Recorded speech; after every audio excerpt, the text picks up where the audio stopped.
Балалар, суретте кімдерді көріп тұрсыңдар? Білесіңдер ме?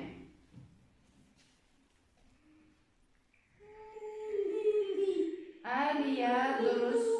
Маншук апаларымыз. Әлия, Маншук апаларымыз. Міне. Әлия Молдағұлова, Маншук Маметова апаларым. Ендеше балалар, бүгінгі сабағымыздың тақырыбы қазақтың батыр қыздары. Қазақтың батыр қыздары. Бәріміз бірге оқиық. Бірге оқимыз.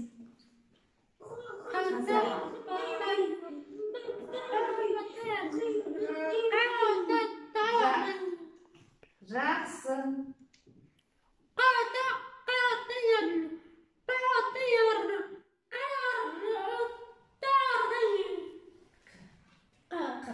Қыздары. Жақсы.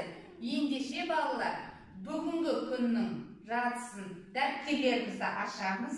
Бүгінгі күннің жартысын сәуірдің 20-сы класс жұмысы, сабағымыздың тақырыбы қазақтың батыр қыздары. Жазамыз, дәптерлерімізді ашамыз.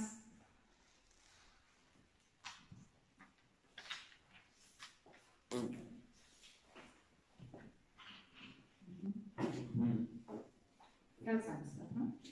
Жазамыз.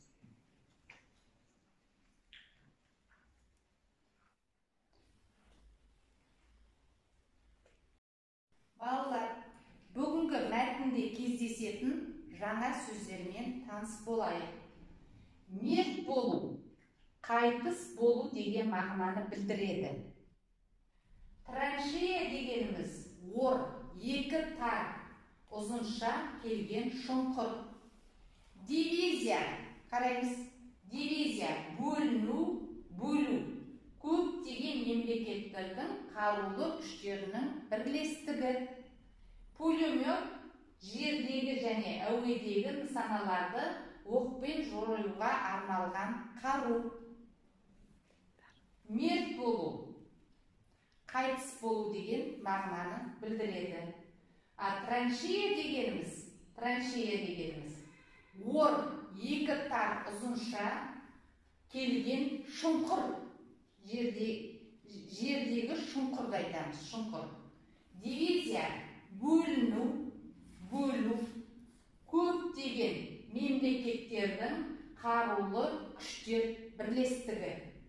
Пулемет, жердегі және әуедегі нысаналарды оқпен ататын қару. Кәне қараймыз, бәріміз бірге оқимыз.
Қайтыс болу деген мағына.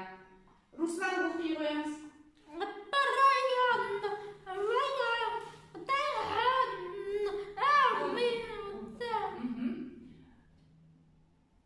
Ақкенже оқимыз.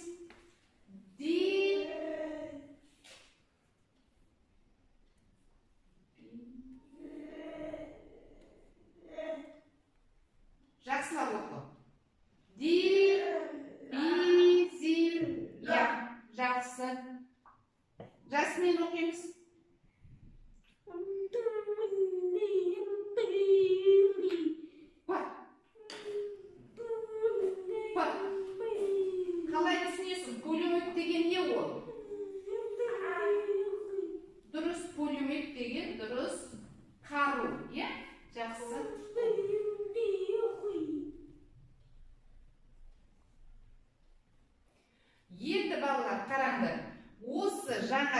сөздерді дәптерлеріңе жақсылап жазып аламыз. Балалар, қазір біз қазақтың батыр қыздары Маншук Әлия туралы бейнебаян қараймыз.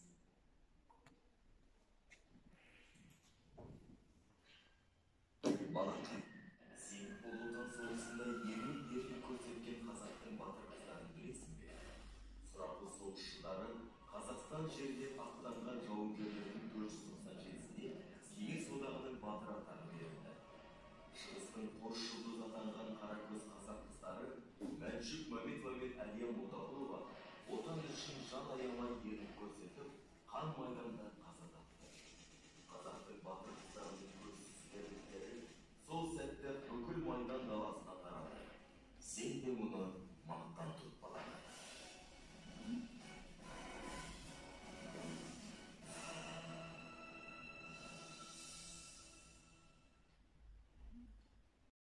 Балалар, қараймыз. Қазір мәтінмен танысамыз. Алдарында берілген мәтінге қарап, жақсылап мені тыңдап отырыңдар.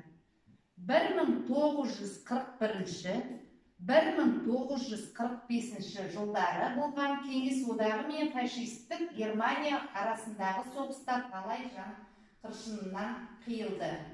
Міне, осы соғыста ерен ерлігімен көзге түсіп, мерт болғаннан кейін одақтың ең жоғары атағы Кеңес одағы батыры атанған Қаршадай қазақ қызы Әлия Молдағұлова 1925 жылы Ақтөбе облысының Қобда ауданында дүниеге келген. Әлия жайында көркем фильм де түсірілген. 1943 жылдың қарашасында Әлия Холм түбіндегі немістерден тіл алу мақсатында жүргізілген барлау соғысына қатысқан.